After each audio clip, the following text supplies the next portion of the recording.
Hello everyone, welcome back to Making Chemistry Easy. So today we will discuss an invisible bond that changes everything from water to DNA.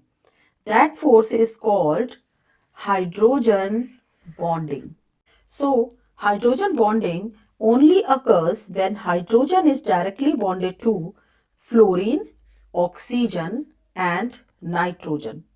These three are very electronegative element which means they attract electrons strongly.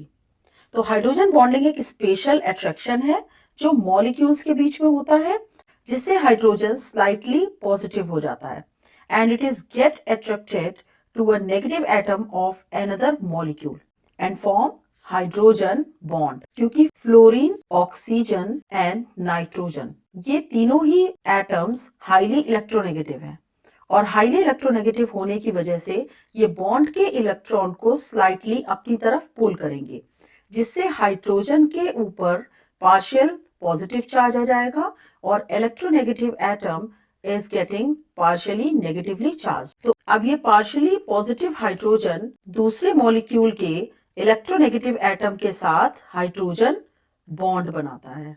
This is hydrogen bond. Similarly अब यहाँ पर भी oxygen electronegative है तो ये bond के electron को slightly अपनी तरफ पुल करेगा जिससे ये पार्शियली नेगेटिवली चार्ज हो जाएगा और hydrogen will get partial positive charge. अब ऑक्सीजन क्योंकि पार्शियली नेगेटिव है, अब नेगेटिवली चार्ज ऑक्सीजन दूसरे मॉलिक्यूल के हाइड्रोजन के साथ हाइड्रोजन बॉन्ड बनाएगा। अब क्योंकि एक वाटर मॉलिक्यूल के पास दो हाइड्रोजन और ऑक्सीजन के पास दो लोन पेयर होते हैं so it can form up to 4 hydrogen bond creating a 3D network. तो यहाँ पे आप देख रहे हैं ये एक नेटवर्क बना रहा है। सिमिलरली NH3 के केस में नाइट्रोजन इलेक्ट्रोनेगेटिव है तो ये बॉन्ड के इलेक्ट्रॉन को अपनी तरफ पुल करेगा जिससे nitrogen will get partial negative charge and hydrogen will get partial positive charge.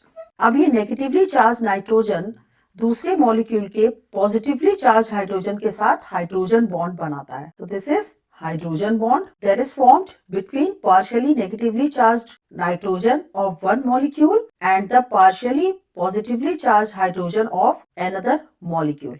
तो हाइड्रोजन बॉन्डिंग एक स्पेशल अट्रैक्शन है जो मॉलिक्यूल्स के बीच होता है। तो हाइड्रोजन बॉन्डिंग का एक जनरल पैटर्न होता है। It is like X H Y, जहां X और Y दोनों इलेक्ट्रोनेगेटिव एटम है। These are इलेक्ट्रोनेगेटिव एटम और ये जो डॉट्स हैं ये हाइड्रोजन बॉन्डिंग को शो करते हैं।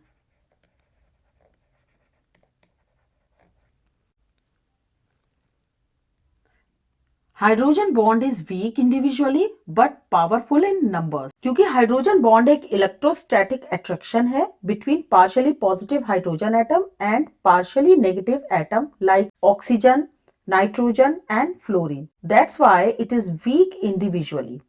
लेकिन कई सारे वीक हाइड्रोजन बॉन्ड कंबाइन होके पावरफुल हो जाते हैं और मॉलिक्यूल को स्टेबलाइज करते हैं और इसी कलेक्टिव स्ट्रेंथ की वजह से वाटर का बॉइलिंग पॉइंट हाई हो जाता है और कई सारे बायोलॉजिकल मॉलिक्यूल भी स्टेबल होते हैं। वाटर मॉलिक्यूल में ऑक्सीजन हाईली इलेक्ट्रोनेगेटिव होता है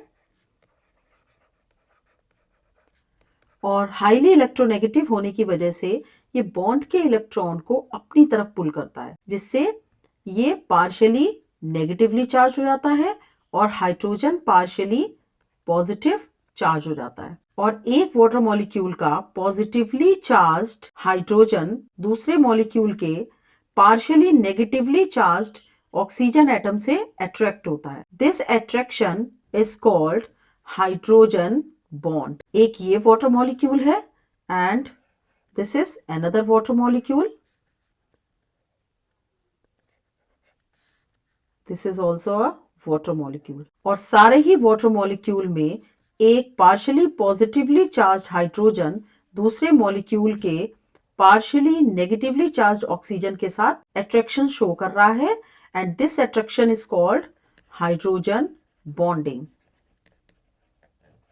अब हाइड्रोजन बॉन्ड की जो स्ट्रेंथ है वो मेनली 3 बातों पर डिपेंड करती है। पहला कि हाइड्रोजन एटम से बॉन्डेड एटम जो है वो कितना इलेक्ट्रोनेगेटिव है। दूसरा एक मॉलिक्यूल कितने नंबर ऑफ हाइड्रोजन बना सकता है, और तीसरा इलेक्ट्रोनेगेटिव एटम पर कितने number of lone pair available हैं। जैसे कि HF के केस में fluorine is most electronegative element, so HF bond is highly polar, और HF मॉलिक्यूल में फ्लोरीन एटम के पास 3 लोन पेयर भी होते हैं। अब वाटर के केस में it can form strong linear hydrogen bonds instead of network. अब क्योंकि ऑक्सीजन फ्लोरीन से कम इलेक्ट्रोनेगेटिव होता है, so individual hydrogen bond are slightly weaker.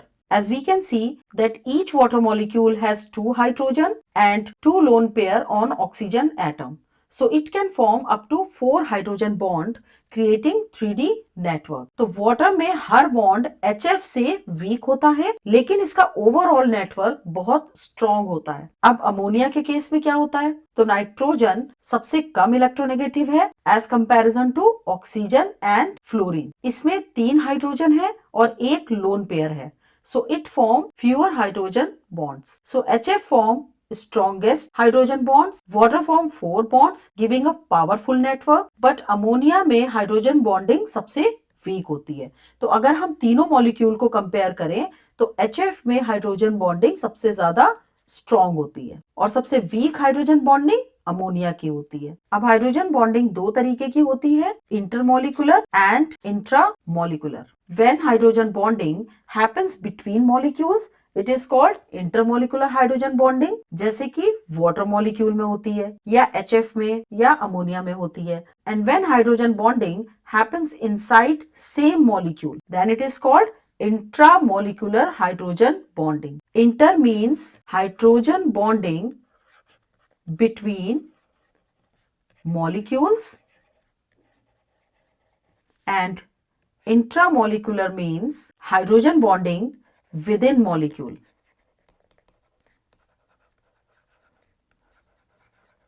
जैसे कि ऑर्थोनाइट्रोफिनॉल। अब इंटरमोलिकुलर हाइड्रोजन बॉन्डिंग के केस में बॉइलिंग पॉइंट हाई होते हैं क्योंकि इनमें मॉलिक्यूल्स के बीच में हाइड्रोजन बॉन्डिंग होती है और एक नेटवर्क बनता है जो कि मॉलिक्यूल को टाइटली होल्ड रखता है। इसलिए इन बॉन्ड्स को ब्रेक करने के लिए एक्स्ट्रा एनर्जी की रिक्वायरमेंट होती है और इसीलिए इनके बॉइलिंग पॉइंट हाई होते हैं। अब इंट्रामोलिकुलर के केस में क्या होता है, अब क्योंकि इंट्रामोलिकुलर के केस में hydrogen bonding with in molecule होती है तो ये वाटर मॉलिक्यूल के साथ कोई बॉन्ड नहीं बनाते, इसलिए इनकी सॉल्युबिलिटी कम हो जाती है और क्योंकि मॉलिक्यूल सेपरेट होते हैं तो इजिली इवेपोरेट हो जाते हैं, तो इन मॉलिक्यूल की सॉल्युबिलिटी कम होती है। अब यहाँ पे एक टेबल शो करी गई है जिसमें इंटरमोलिकुलर और इंट्रामोलिकुलर के बीच में डिफरेंस बताया गया है। जैसे कि फर्स्ट पॉइंट है it occurs between different molecules, यानी कि intermolecular hydrogen bonding between molecules होती है and intramolecular hydrogen bonding with in same molecule होती है। इंटरमोलिकुलर के एग्जाम्पल क्या है, जैसे कि वाटर, HF, अमोनिया, और इंट्रामोलिकुलर के एग्जाम्पल क्या है, ऑर्थोनाइट्रोफिनॉल एंड सैलिसल्डिहाइड। अब इंटरमोलिकुलर हाइड्रोजन बॉन्डिंग में एसोसिएशन होता है क्योंकि मॉलिक्यूल्स के बीच में हाइड्रोजन बॉन्डिंग होती है तो ये इजिली एसोसिएट होते हैं और इसकी वजह से इनके बॉइलिंग पॉइंट हाई होते हैं, जबकि इंट्रामोलिकुलर हाइड्रोजन बॉन्डिंग में दे आर लेस सॉल्युबल क्योंकि ये वाटर मॉलिक्यूल के साथ कोई बॉन्ड नहीं बनाते हैं। इनमें जो हाइड्रोजन बॉन्डिंग होती है वो विद इन मॉलिक्यूल होती है जिसकी वजह से इनकी वोलेटिलिटी इंक्रीज हो जाती है। अब इंटरमोलिकुलर हाइड्रोजन बॉन्डिंग में एक्सटर्नल लिंक्स होते हैं क्योंकि इनमें बॉन्डिंग बिटवीन मॉलिक्यूल्स होती है और इंट्रामोलिकुलर के केस में बॉन्डिंग विद इन मॉलिक्यूल होती है जिससे लिंक जो होते हैं वो इंटरनल बनते हैं। अब हाइड्रोजन बॉन्डिंग के इफेक्ट्स क्या होते हैं, तो फर्स्ट पॉइंट है higher boiling and melting point. अब हाइड्रोजन बॉन्डिंग के कारण मॉलिक्यूल आपस में स्टिक रहते हैं और इस स्ट्रॉन्ग अट्रैक्शन को ब्रेक करने के लिए हमें ज्यादा एनर्जी की जरूरत होती है, इसीलिए इन कंपाउंड के melting point and boiling point high होते हैं। नेक्स्ट पॉइंट है high viscosity and surface tension. तो अब सरफेस टेंशन क्या होती है, it is a tendency of an liquid surface to act like stressed elastic sheet, यानी कि लिक्विड की ये टेंडेंसी होती है कि उसकी सतह एक इलास्टिक शीट की तरह बिहेव करती है और ऐसा इसलिए होता है क्योंकि सरफेस के मॉलिक्यूल के ऊपर से कोई अट्रैक्शन नहीं होता है और अंदर से अट्रैक्शन के कारण ये सरफेस के मॉलिक्यूल अंदर की ओर खींचते हैं, जिससे सरफेस सिकुड़ जाती है। For example, water droplet form round shape because of surface tension. और विस्कोसिटी क्या होती है? Viscosity is the resistance of liquid to flow. In simple word, how thick and sticky the liquid is. तो जितने ज्यादा इंटरमोलिकुलर फोर्सेस होंगे उतनी viscosity high होगी, क्योंकि मॉलिक्यूल्स स्ट्रांगली एक दूसरे से चिपके होते हैं and they do not move easily. तो हाइड्रोजन बॉन्ड्स मॉलिक्यूल को क्योंकि टाइटली होल्ड रखते हैं, जिससे इन मॉलिक्यूल का फ्लो रेजिस्ट होता है। तो विस्कोसिटी क्या होती है? ये इंक्रीज हो जाती है। और इसी स्ट्रॉन्ग अट्रैक्शन के कारण सरफेस के मॉलिक्यूल अंदर की ओर पुल होते हैं, जिससे सरफेस टेंशन भी क्या होती है? ये भी बढ़ जाती है। अब नेक्स्ट पॉइंट है सॉल्युबिलिटी इन वाटर। तो जैसा कि हम जानते हैं वाटर एक पोलर मॉलिक्यूल है और ये दूसरे पोलर मॉलिक्यूल के साथ हाइड्रोजन बॉन्ड बनाता है। सो the more a substance can form hydrogen bond with water, the more soluble it is in water. तो जितनी ज्यादा हाइड्रोजन बॉन्डिंग होगी उतनी ही ज्यादा सॉल्युबिलिटी हाई होगी। अब नेक्स्ट पॉइंट है एसोसिएशन ऑफ मॉलिक्यूल। तो एसोसिएशन का क्या मतलब है? मॉलिक्यूल्स का आपस में ज्वाइन होना या स्टिक होना through intermolecular hydrogen bonding is called association. That is forming a large molecular unit instead of staying separate, and they associate to form dimer through hydrogen bonding. यानी कि मॉलिक्यूल आपस में लिंक्ड होकर dimer बनाते हैं through hydrogen bonding. So association means formation of dimer. अब next point है volatility. तो वोलेटिलिटी का मतलब होता है changing of liquid into vapour. तो इंटरमोलिकुलर हाइड्रोजन बॉन्डिंग क्योंकि स्ट्रॉन्ग होती है, इसमें मॉलिक्यूल आपस में स्टिक रहते हैं, so it takes more energy to separate them. तो इंटरमोलिकुलर हाइड्रोजन बॉन्डिंग के केस में वोलेटिलिटी डिक्रीज होगी, जबकि इंट्रामोलिकुलर के केस में मॉलिक्यूल्स का एक दूसरे से बहुत ज्यादा अट्रैक्शन नहीं होता है, दे एग्जिस्ट फ्रीली, तो वोलेटिलिटी इंट्रामोलिकुलर के केस में इंक्रीज होगी। इंट्रामोलिकुलर हाइड्रोजन बॉन्डिंग के केस में वोलेटिलिटी increases, but intermolecular के केस में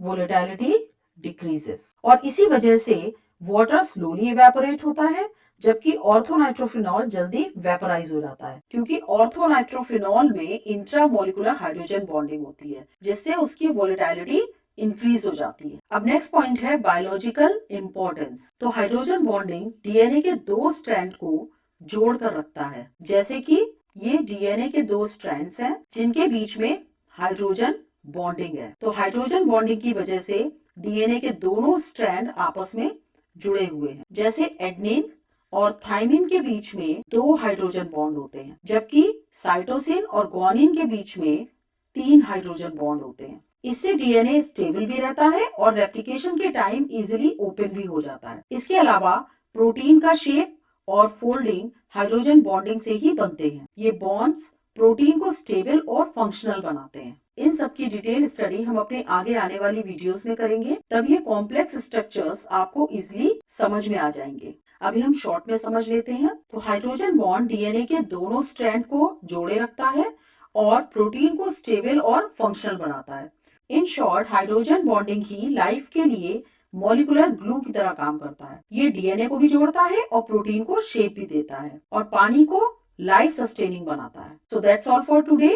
I hope you all understand each and every concept related to hydrogen bonding. In next video, we will do some practice question related to this topic. So stay tuned. Bye bye.